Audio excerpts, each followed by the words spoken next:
Hello everyone, आप लोगों का स्वागत है मेरे एक और वीडियो में। आज का जो टॉपिक होने वाला है वो होने वाला है ईयरली करंट अफेयर्स 2024 का सेट नंबर 2। चलिए वीडियो की शुरुआत करते हैं। इसमें हम सब 1 अक्टूबर 2023 से लेकर के 1 अक्टूबर 2024 तक के करंट अफेयर्स करेंगे। ठीक है, अभी तो जुलाई ही चल रहा है लेकिन इसमें अक्टूबर तक के करंट अफेयर्स सम्मिलित रहेंगे। चैनल पे नए हैं तो चैनल को सब्सक्राइब कर लेंगे और इसका अगर आपको पीडीएफ चाहिए तो ज्वाइन कर लेंगे टेलीग्राम चैनल, लिंक होगा डिस्क्रिप्शन में, वहां से आप आराम से पीडीएफ डाउनलोड कर सकेंगे। ठीक है, ये जितने भी एग्जाम होने वाले हैं लेखपाल भर्ती से लेकर के बीपीएससी तक, सारे एग्जाम के लिए बहुत ही महत्वपूर्ण करंट अफेयर्स है और एक स्टोरी टाइप है। तो इस प्रकार के अगर आप करंट अफेयर्स करेंगे तो आपका एग्जाम निकलने का जो प्रतिशत है वो बढ़ जाता है। ठीक है, चलिए शुरुआत करते हैं पहले टॉपिक से। यहाँ पे टॉपिक वाइज करंट अफेयर्स कराए जाएंगे इस वाले वीडियो में और लास्ट में हम सब न्यूज़पेपर का भी करंट अफेयर्स देखेंगे, जिसमें आज हम सब 20 जुलाई 2024 और 21 जुलाई 2024 के जो आपके डेली के लोकल न्यूज़पेपर में करंट अफेयर्स आते हैं उसको भी देखने का प्रयास करेंगे। तो पहला है क्यूएस रैंकिंग 2025। ठीक है, लंदन स्थित क्यूएस एजेंसी द्वारा वर्ष 2025 के लिए शैक्षणिक संस्थाओं के लिए रैंकिंग निकाली गई है। शीर्ष 1500 शैक्षणिक संस्थाओं में भारत के 46 संस्था को जगह मिली है। तो पहला बात याद रखेंगे, टॉप 1500 शैक्षणिक संस्था में एजुकेशनल इंस्टीट्यूशन में भारत के 46 इंस्टीट्यूट्स को जगह मिली है। भारत के टॉप 5 शैक्षणिक संस्था की अगर बात करें 2025 की रैंकिंग के लिए तो उसमें आईआईटी बॉम्बे 118वें रैंक पे है, दूसरा आईआईटी दिल्ली 150वें रैंक पे है, तीसरा है Indian institute of science Bengaluru 211वें रैंक पर है, चौथा है आईआईटी खड़गपुर 222वें रैंक पर है और पांचवा है आईआईटी मद्रास 227वें रैंक पर है। ठीक है, अब ये याद रखेंगे कि क्यूएस जो है संस्था ये कहाँ स्थित है, तो लंदन स्थित है। अब बाकी भारत के अब 46 संस्था का नाम याद आपको नहीं रखना है, टॉप के 5 संस्था का नाम जरूर याद रखें। तो IIT Bombay, IIT Delhi, Indian institute of science, IIT Kharagpur और आईआईटी मद्रास। ठीक है, क्यूएस रैंकिंग 2025 के अनुसार विश्व के टॉप 5 शैक्षिक संस्था कौन कौन से रहे, तो पहला हो गया Massachusetts institute of technology Cambridge America, इसको रैंक 1 मिला है और इसका स्कोर पूरी रहा 100 में से 100। ठीक है, दूसरा है imperial college London United kingdom में है, इसको रैंक 2 मिला है, स्कोर देख लीजिए 98.5। तीसरा है ऑक्सफोर्ड यूनिवर्सिटी, आप सब जरूर सुने होंगे इस यूनिवर्सिटी के बारे में, ये रहा पूरे विश्व में तीसरे स्थान पे, यूनाइटेड किंगडम में है, स्कोर हो गया 96.9। चौथा हो गया हार्वर्ड यूनिवर्सिटी कैम्ब्रिज अमेरिका में है, रैंक 4, स्कोर 96.8। पांचवा हो गया कैम्ब्रिज यूनिवर्सिटी यूनाइटेड किंगडम में, रैंक 5, स्कोर 96.7। तो भारत के टॉप 5 हम सब देख लिए शैक्षणिक संस्था और विश्व के टॉप 5 शैक्षणिक संस्था को भी देख लिए, यहाँ से क्वेश्चन आ सकता है। ठीक है, इस रैंकिंग को जारी करने के लिए क्यूएस संस्था 6 इंपॉर्टेंट फैक्टर को देखती है, जिसमें पहला है एकेडमिक रेपुटेशन, ये 40% फैक्ट होता है। दूसरा है एम्प्लॉयर रेपुटेशन, ये 10%। तीसरा है साइंटिशन पर फैकल्टी 20%। चौथा है फैकल्टी स्टूडेंट रेशियो 20%।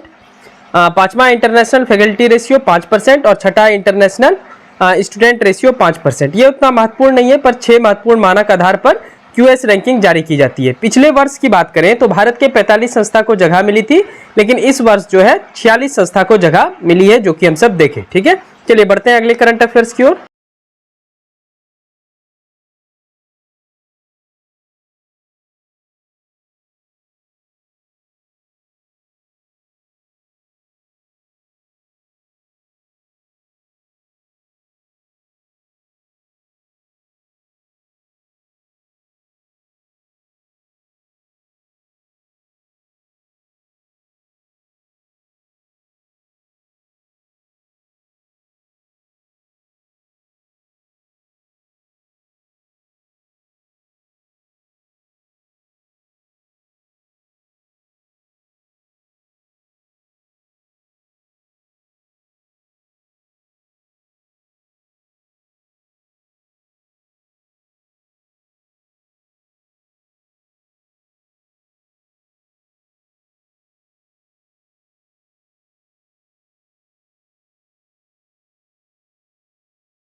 इसका परीक्षण कैसे किया गया, तो 2024 की तीसरी परीक्षण में वायुसेना एक चिनूक हेलीकॉप्टर, आप सब कमेंट सेक्शन में बताइए चिनूक हेलीकॉप्टर हम सब किस कंट्री से खरीदे हैं।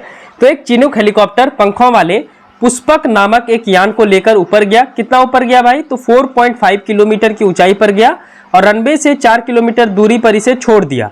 अब ये मानव रहित पुष्पक क्या किया, मानव रहित का मतलब क्या है, उस विमान में कोई मानव नहीं बैठा है। ठीक है, तो मानव रहित पुष्पक सहायक तरीके से क्रॉस रेंज सुधार करते हुए रनवे पर उतर गया।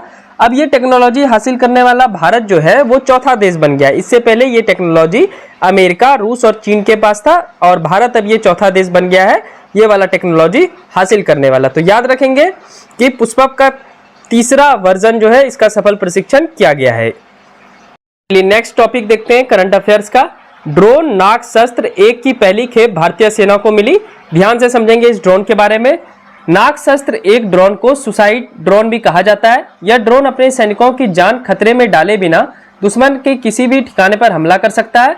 यह ड्रोन रात में भी संचालन योग्य है। ठीक है, अब इस ड्रोन की क्षमता क्या है? तो 9 किग्रा वजन के इस व्हीकल की रेंज 1 किलो वारहेड के साथ लगभग 15 किलोमीटर है और इसका जो एडवांस वर्जन है, उन्नत संस्करण जो है वो 2.2 किग्रा वारहेड के साथ 30 किलोमीटर तक है। ठीक है, तो इसकी क्षमता जो है ये काफी ज्यादा है और ये रात में भी संचालन योग्य है, तो टेररिस्ट वगैरह के लिए ये घातक हो सकता है और हमारी सेना को ये पहली खेप मिली है। आइए जानते हैं किस कंपनी द्वारा ये ड्रोन बनाया गया है। आइए और जानते हैं इसकी क्षमता के बारे में। यह ड्रोन एक उड़ान में 60 मिनट तक हवा में उड़ सकता है और 4500 मीटर से अधिक ऊंचाई तक यह ड्रोन उड़ सकता है। निर्माता कंपनी कौन है? तो नागपुर स्थित सोलर इंडस्ट्रीज की सहायक कंपनी इंडियन एक्सप्लोरेसिव लिमिटेड द्वारा निर्मित यह ड्रोन एक fixed wing electric unmanned aerial है। सेना ने 480 ड्रोन के लिए समझौता किया है इस कंपनी के साथ। कंपनी का नाम बिल्कुल याद रखेंगे, इंडियन एक्सप्लोरेसिव लिमिटेड। ठीक है, पहले खेप में इस कंपनी द्वारा भारतीय सेना को जून 2024 में 120 ड्रोन दिया गया है। ठीक है, ड्रोन का क्या नाम है? नागशस्त्र 1। चलिए नेक्स्ट टॉपिक भी मिसाइल से ही है। रुद्रम 2 मिसाइल का सफल परीक्षण किया गया है। याद रखेंगे ये सारा जितना भी आपका मिसाइल वाला है यहाँ से प्रश्न बनता ही बनता है। तो रक्षा अनुसंधान एवं विकास संगठन, जिसको आप DRDO बोलते हैं, ने उड़ीसा के तट के पास से सुखोई 30 MK1 फाइटर जेट से रुद्रम 2 हाइपरसोनिक मिसाइल का परीक्षण 29 मई 2024 को किया। यह मिसाइल एक एंटी रेडिएशन मिसाइल है। क्षमता क्या है इसका? तो रुद्रम 2 की रेंज 300 किलोमीटर तक है और यह 3 से 15 किलोमीटर तक की ऊंचाई से 300 किलोमीटर दूरी तक ये प्रहार कर सकती है। इसको याद रखेंगे। इससे पहले 2020-21 में रुद्रम 1 का भी सफल प्रशिक्षण किया गया था, जिसमें रुद्रम 1 की जो रेंज है वो 100 से 150 किलोमीटर है।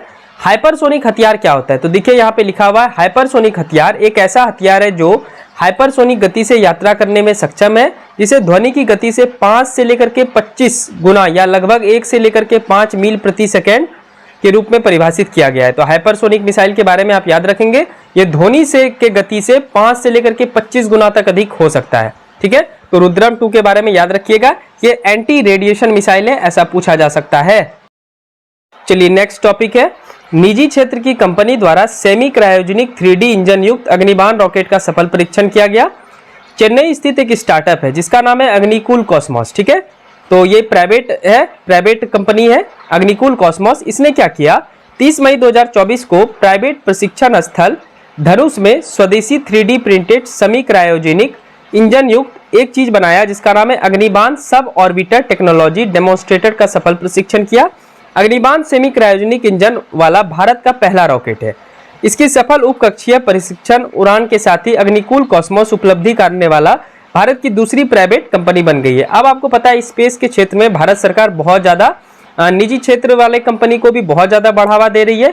उसी में बढ़ावा देने के कारण यहाँ पे अग्निकुल कॉस्मोस द्वारा यह उपलब्धि हासिल की गई है और यह भारत की दूसरी प्राइवेट कंपनी बन गई है ऐसा उपलब्धि हासिल करने वाला। तो भारत की पहली कंपनी कौन सी थी?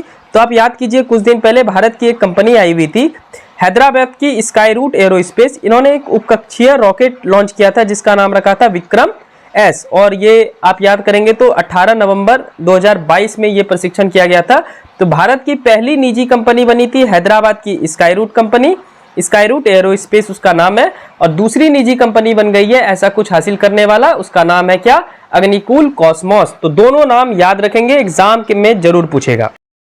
चलिए बढ़ते हैं अगले करंट अफेयर्स की ओर। टॉपिक है आपका नया डाकघर अधिनियम 2023।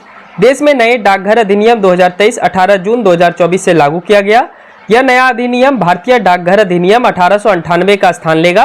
तो डायरेक्ट क्वेश्चन पूछेगा कि भारतीय अधिनियम डाकघर अधिनियम 2023 कौन से किस वर्ष के डाकघर अधिनियम का स्थान लेगा? तो 1898। उद्देश्य क्या है? तो नागरिक केंद्रित सेवा, बैंकिंग सेवा, सरकारी योजनाओं के लाभ को अंतिम छोर तक पहुंचाना है।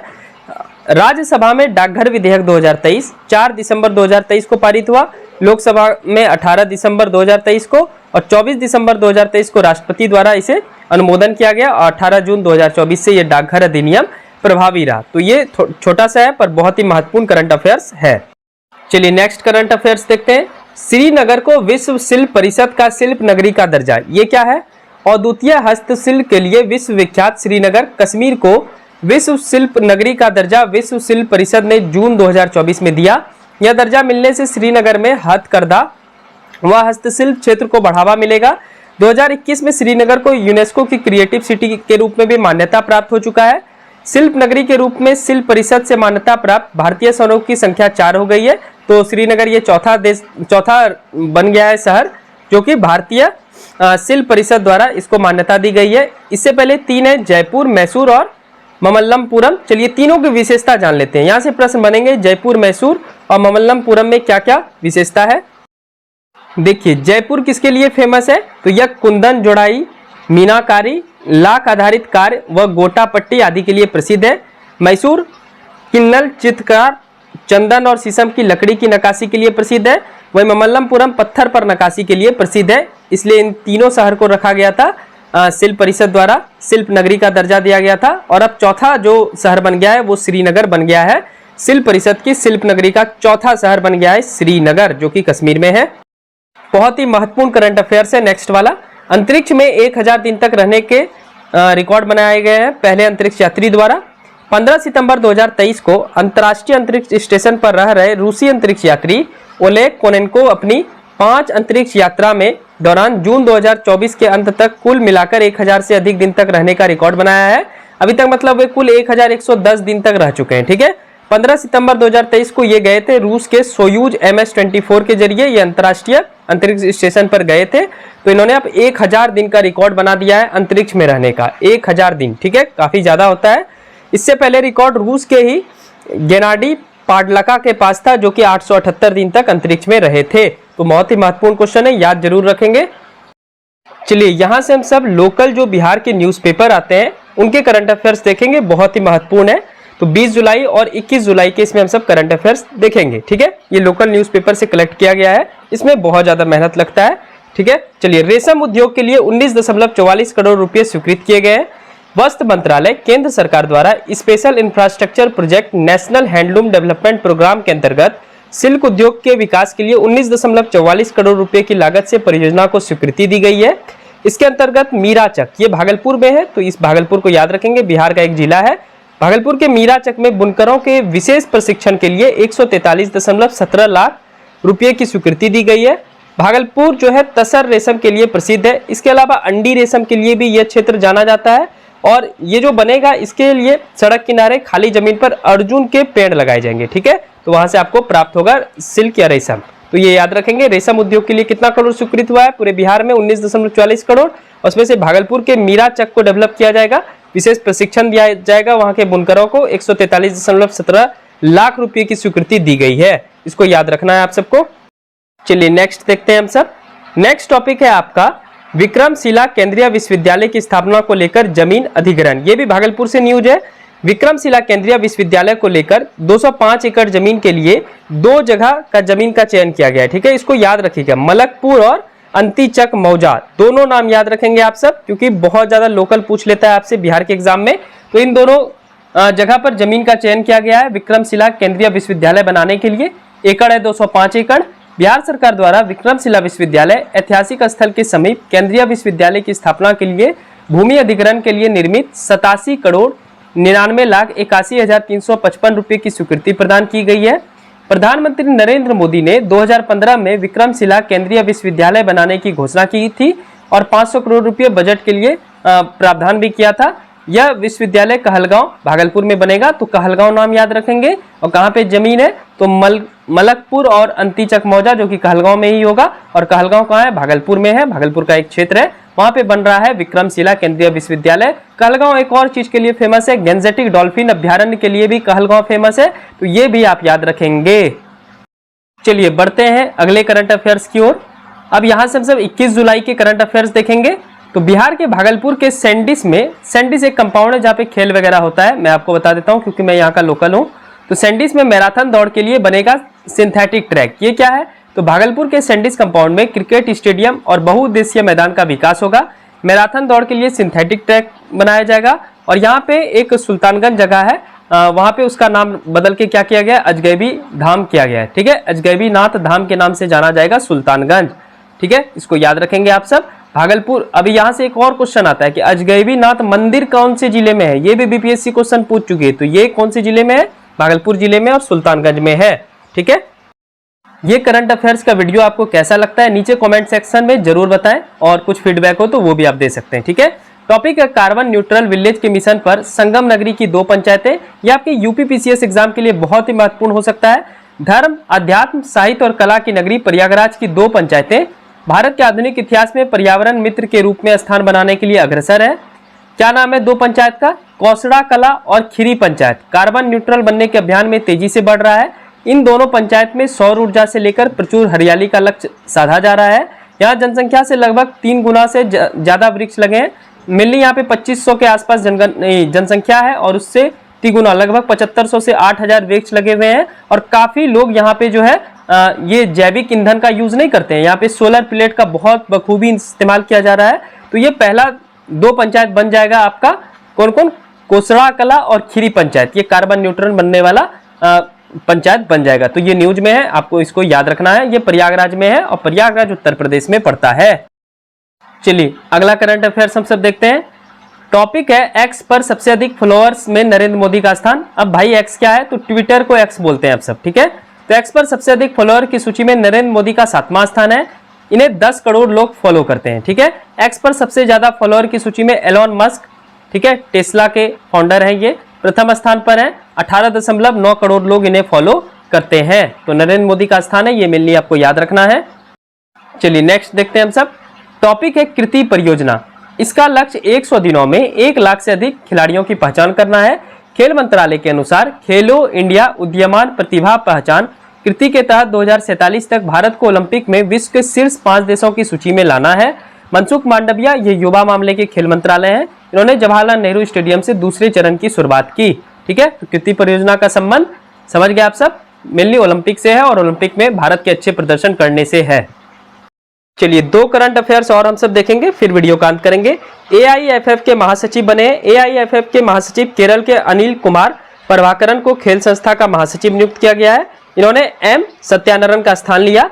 एक और क्वेश्चन पूछ सकता है, हाल ही में भारत के किस पड़ोसी देशों में प्रधानमंत्री के विरुद्ध विश्वास मत लाया गया है, तो नेपाल, प्रधानमंत्री केपी शर्मा ओली, ठीक है, इनके प्रति विश्वास मत लाया गया है। यहाँ अविश्वास मत नहीं बोलिएगा, विश्वास मत लाया गया है। ठीक है, नेपाल में 275 सीट पे चुनाव होता है, 138 के आसपास बहुमत के लिए चाहिए होता है। और मेनली जैसा कि न्यूज में बताया गया था, केपी शर्मा ओली जो है ये आराम से नेपाल के वापस से प्राइम मिनिस्टर बन जाएंगे। ठीक है, अभी तो वो थे पुष्पक कमल प्रचंड, लेकिन अभी कौन बन जाएंगे वापस से, केपी शर्मा ओली। ठीक है, इसको याद रखेंगे। तो ये था ईयरली वार्षिकी करंट अफेयर्स 2024 का सेट नंबर 2। आई होप कि ये वीडियो आपको पसंद होगा। अगर जेन्युइन रूप से ये वीडियो बहुत अच्छा लगता है तो नीचे कमेंट सेक्शन में अपना जरूर फीडबैक देंगे और चैनल पे नए तो चैनल को सब्सक्राइब कर लेंगे। इसका अगर आपको पीडीएफ चाहिए तो ज्वाइन कर लेंगे टेलीग्राम चैनल, वहां से आपको पीडीएफ मिल जाएगा। ये इस करंट अफेयर्स की सबसे खास बात है कि मैगजीन को भी कवर किया जाता है और न्यूज़पेपर को भी कवर किया जाता है। ठीक है, और बहुत सारे साइट्स को भी कवर किया जाता है, जैसे पीआईबी, डीडी न्यूज, ठीक है, संसद टीवी, इन सब से भी करंट अफेयर्स लाया जाता है। और क्योंकि आपका एग्जाम सारा बहुत ही इंपॉर्टेंट है तो इसलिए मैं बहुत जगह से रिसोर्स का इस्तेमाल करके आपके लिए ये शानदार सा वीडियो प्रस्तुत करता हूं। ठीक है, thank you so much, support कीजिए और सब्सक्राइब कीजिए हमारे चैनल को। Thank you and thank you so much.